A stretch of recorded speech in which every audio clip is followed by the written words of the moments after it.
didukung oleh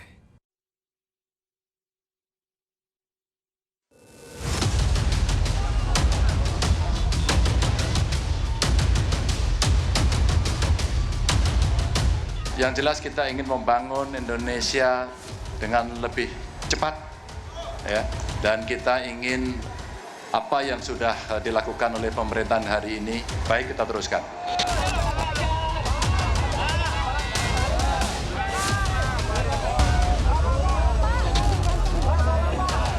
Sering di DPR ini aneh, kadang-kadang marah-marah gitu, nggak taunya Markus dia, marah ke Jaksa Agung, mau itu, nantinya datang ke kantor Kejaksaan Agung titip kasus. Prof. Mahmud juga dikenal rakyat sebagai pendekar hukum dan pembela wong cilik.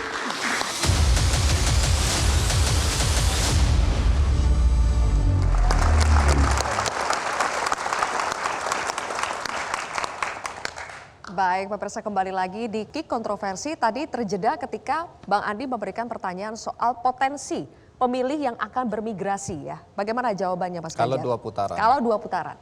Ya, tentu komunikasi politik dilakukan. Tentu tim pemenangan juga sudah menyiapkan strategi itu. Memangnya kita tidak komunikasi dengan mereka. Kita komunikasi. Memangnya kita tidak tahu perasaan partai-partai yang sedang bergabung itu. Kita tahu perasaannya. Gimana perasaannya, Mas? Kenapa? Gimana perasaannya? Ya, ada yang tertekan, ada yang ikhlas, ya, ada yang pengen pindah tapi nggak enak, gitu kan. Kan sudah ada, Mbak. Kan praktek-prakteknya sudah ada kan. Maka dari partai-partai kami terima kasih, solid begitu kan. Maka ada yang pernah ke sana, kok nggak cocok ya, pindah ke sini. Ada yang sudah ke sini kemudian pindah ke sana, itu dinamika yang biasa saja. Maka kita menghadapi satu proses, satu putaran. Itu tentu achievement motivation yang kita coba akan dorong. Tapi seandainya tidak, kita akan masuk kepada putaran kedua. Tentu ada strategi yang disiapkan oleh seluruh tim untuk melakukan itu. Jadi kalau bendera start sudah dikibarkan, pantang mundur kita untuk bisa menang. Satu hal yang selalu menjadi pertanyaan dari waktu ke waktu kalau pergantian rezim, yaitu politik balas budi. Pendukung-pendukung, saya nggak menuduh Anda ya yang nonton, pasangan Ganjar dan Mahfud nanti kalau menang itu akan mendapat ganjaran. Paling tidak direksi BUMN, komisaris BUMN, atau mungkin jabatan menteri. Ingat Pak Jokowi dulu mengatakan berkali-kali tidak ada itu politik balas budi. Hari ini kita bisa lihat siapa yang duduk di komisaris BUMN, siapa yang jadi menteri, siapa yang jadi direksi. Dan semua orang khawatir itu akan terjadi pada pasangan Ganjar dan Mahfud. Anda berani nggak berjanji bahwa itu tidak terjadi atau memang itu realitas dalam kehidupan? Jadi nggak usah dipertentangkan atau nggak usah dikritisi. Sebenarnya melibatkan para pendukung itu bagus. Karena apa? Kita punya satu value yang sama. Kita punya nilai yang sama, kita punya komitmen yang sama. Justru dari belajar dari pengalaman yang sudah, maka silahkan Anda duduk sebagai menteri karena memang Anda kompeten. Silahkan Anda duduk sebagai direksi atau komisaris karena memang Anda punya tugas dan kompetensi di situ. Maka kompetensi basis inilah yang mesti kita jadikan. Bukan kemudian menghadirkan atau meletakkan orang yang inkompeten yang ada di situ. Dan itulah suasana yang, mohon maaf, mungkin 1-2 orang sekarang melihat, loh kok dia ada di situ ya? Padahal kayaknya dia nggak bisa deh. Maka inilah kita butuh KPI dari mereka yang harus duduk dalam jabatan publik ini. KPI kabinet mungkin, KPI para direksi mungkin, sehingga publik akan bisa melakukan kontrol bahwa ya dia bekerja dengan baik. Sehingga nanti tidak toleh kiri, toleh kanan, dan kemudian dia mengerjakan apa yang dimaui untuk dirinya sendiri. Bukan maunya rakyat. Karena pasti dia merasa tuannya bukan rakyat dia. Jawaban ini menunjukkan bahwa tidak akan ada yang berubah. Anda akan memberi fasilitas pada pendukung Anda. Karena jawaban seperti ini sangat klise, ya, karena berkaitan dengan profesionalisme banyak sekali yang dikarang-karang untuk bisa mendudukan orang pada tempat yang diinginkan sebagai balas budi.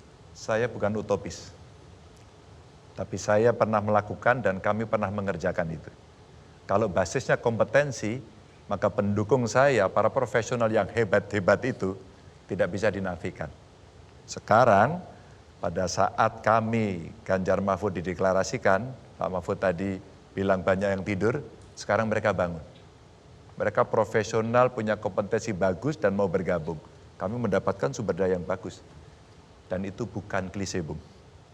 Bagaimana kita melakukan rekrutmen dan seleksi dengan benar. Bahwa mungkin ada potensi salah satu atau dua, pasti akan terjadi. Tunggu dulu. Kalau saya lihat wajahnya Pak Mahfud mungkin nggak sependapat dengan Anda. Sependapat karena ada di dalam surat perjanjian kami atau kontrak politik kami itu ada kata second kabinet. Kalau second itu tidak bisa sembarangan. Dari teman sendiri kelompok pendukung udah pastilah harus diutamakan daripada lawan kan.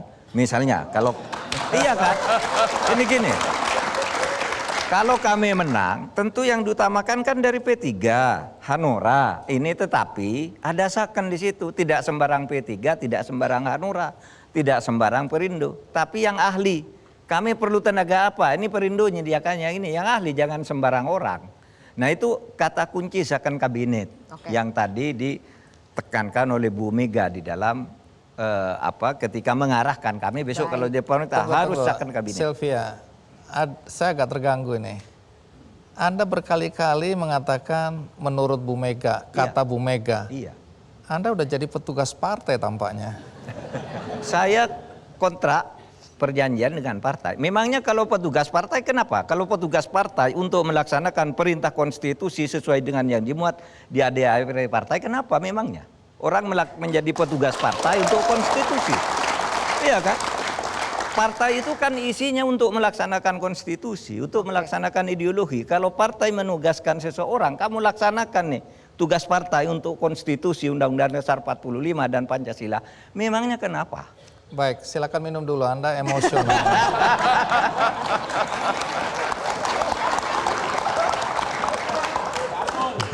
Oke, baik. Ini masih terkait dengan Bu Mega. Pak Mahfud, ketika Bu Mega mendeklarasikan Anda sebagai cawapresnya Mas Ganjar, Bu Mega mengatakan satu hal. Kita putarkan dulu pernyataan Bu Mega berikut ini. Ya untuk apa ada aturan hukum kalau semuanya pada diam. Ayo Pak, kita ngomong Pak. Dulu saya rasanya merasa sepi sendiri. Karena kalau saya ngomong, nah terus wartawan langsung bully. Nah sekarang ada Pak Mahfud nih, belain saya dah. Nah sekarang ada Pak Mahfud, belain saya dah. Pertanyaannya begini Pak Mahfud, jika nanti orang atau pihak yang memberikan Anda tiket untuk menjadi cawapres itu membuat kesalahan, apakah masih akan Anda bela? Orang yang membuat kesalahan sendiri seperti Bu Mega itu selalu mengatakan, saya bukan ahlinya di sini. Kalau saya salah diberitahu loh. Dia minta dikoreksi juga, Bu Mega itu. Jadi kalau salah kita beritahu. Tetapi memang yang dikatakan Bu Mega itu, dulu Bu Mega itu satu kantor dengan saya. Kan sering dibully ngomong apa, lalu dibuat berita yang dipotong-potong, lalu dibully habis-habisan. Nah waktu itu ya saya bela. Nah makanya dulu Bu Mega kok merasa dulu sendirian. Orang lain kok diam, saya yang tidak diam waktu itu ketika di BPIP itu. Selalu memberi argumen seperti argumen yang dikemukakan Bu Mega yang tidak dipotong-potong. Dan itu harus kita lakukan lagi ke depan. Ya, kalau orang selalu dipotong kalimatnya, ya seperti yang sering saya katakan orang ya selama ini. Ketika orang mau menjadi capres atau cawapres dari PDIP itu gambarannya serap. Takut harus punya uang sekian triliun, sekian miliar. Oleh sebab itu saya tidak pernah mendekat ke PDIP. Karena saya tidak punya uang. Tetapi begitu saya ketemu Bu Mega, perintah pertama kamu jangan cari uang. Jangan cari uang, kamu kampanye aja. Jangan himpun uang dari orang. Kalau orang menyumbang langsung ke lapangan. Nggak ada tuh. Yang selama ini dikatakan kalau mau jadi wapres, saya tidak punya uang sepeser pun dan tidak bayar sepeser pun. Tidak diminta sepeser pun. Nah yang begini-gini kan harus diluruskan. Opini yang dibangun secara sesat seperti itu kan harus diluruskan. Gitu kan?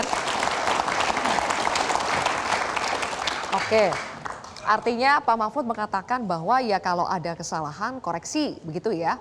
Ya pastilah. Bukan membela yang membabi buta begitu ya Pak Oh Mahfud? iya enggak, masa membela membabi buta. Oke, hari ini yang menjadi pembicaraan hangat adalah Pak Mahfud soal dinasti politik.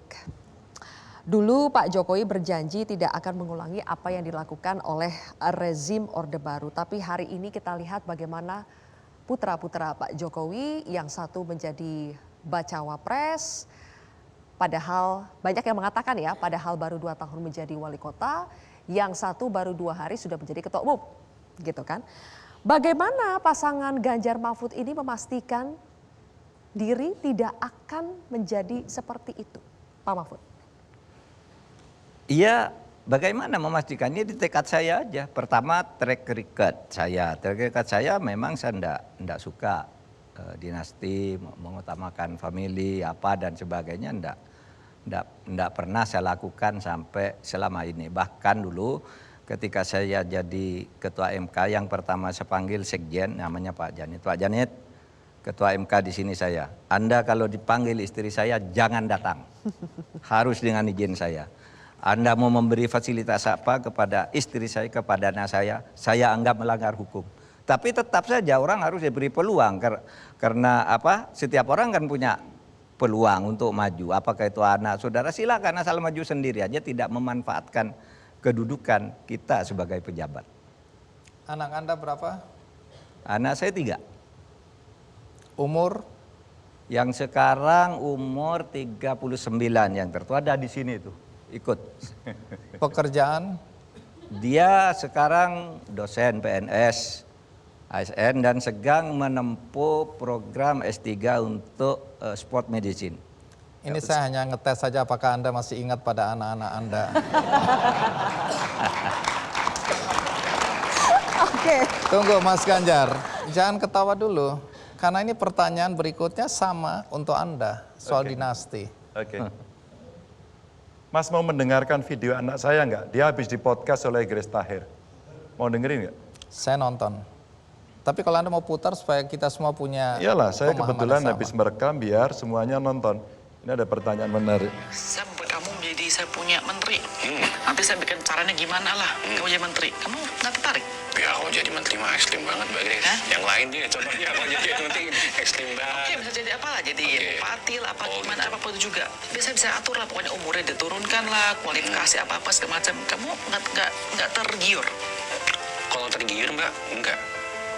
Karena di situ ada moral dilema yang perlu saya perhatikan. Apabila saya sudah memenuhi kualifikasinya dan itu emang saya memiliki kompetensi tersebut, itu why not? Saya tuh tidak pernah menutup kemungkinan apapun di situ. Tapi at the same time, apabila ada regulasi yang menghambat ataupun ternyata emang saya kompetensinya ada yang jauh lebih baik dari saya, ya itu berarti bukan tempatnya saya, Mbak Grace. Itu saya masih memiliki perjalanan yang sangat jauh ke depannya di mana saya bisa memantapkan diri saya. Dan yang jelas kalau bicara soal politik, Mbak, politik itu adalah bagaimana kita membahagiakan orang lain. Dan sebelum kita membahagiakan orang lain, kita perlu membahagiakan diri sendiri dulu.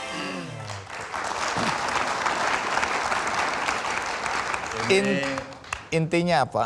Tanggung jawab dari seorang penanya yang kira-kira kalau ditanyakan kita mau kolusi apa enggak, yang jawab enggak usah bapaknya, biar anaknya saja. Bahwa anaknya sadar kalau tidak kompetensinya tidak mau ikut. Tapi biarkan kalau saya mendapatkan hak, saya akan melakukan proses sendiri untuk berjalan ke sana. Pak Ganjar, baru semalam saya sampaikan ke istri saya, ini istri saya ada di antara penonton. Saya bilang saya mengikuti anaknya Mas Ganjar dan saya mengagumi anaknya Mas Ganjar. Ini jujur saya katakan. Tapi sekarang saya mau cantolkan kepada konteks. Ketika Gibran baru beberapa bulan, 5 bulan yang lalu, dia mengatakan saya ini masih terlalu muda. saya lebih baik fokus pada pekerjaan saya yang sekarang. Tahu-tahu kita dikagetkan, dia sudah langsung jadi bacawa pres. Artinya semua bisa berubah ketika orang tua meminta. Dugaan kuat, saya tidak tahu, dugaan kuat ini perintah bapaknya. Artinya anak boleh punya pandangan, punya prinsip, tapi ketika orang tua meminta, dia akan melihat bahwa ini orang tua yang meminta. Artinya apa yang Anda sampaikan barusan tadi, serahkan pada anak, ketika Anda yang menginginkan bisa berubah. Saya yang harus menahan diri untuk tidak menginginkan. Karena kuasa itu sangatlah menggoda. Maka kita harus punya self control pada soal itu. Maka kami mengajukan pernyataan-pernyataan kepada publik bagaimana kita seharusnya menyiapkan seorang kader. Apakah itu anak, apakah itu teman, apakah itu orang lain. Siapkanlah semuanya dengan baik agar kompetensi basis itu bisa dilakukan. Makanya saya sampaikan dan ternyata diamini oleh anak saya bahwa, nak, hari ini kamu tidak saya minta untuk menjadi A, B, C, D. Tugasmu adalah belajar untuk kamu tahu, sehingga kamu bisa menentukan nasibmu sendiri dan kamu punya moral untuk melakukan itu. Oke. Mas Ganjar, apakah itu artinya Anda ingin mengatakan sekarang, apa yang terjadi sekarang dengan Presiden Jokowi merestui Gibran menjadi bacawa pres melalui proses yang dirasa begitu cepat, itu adalah hal yang salah? Boleh dijawab nanti, kita jeda lagi pemirsa, Ki Kontroversi kembali sesaat lagi.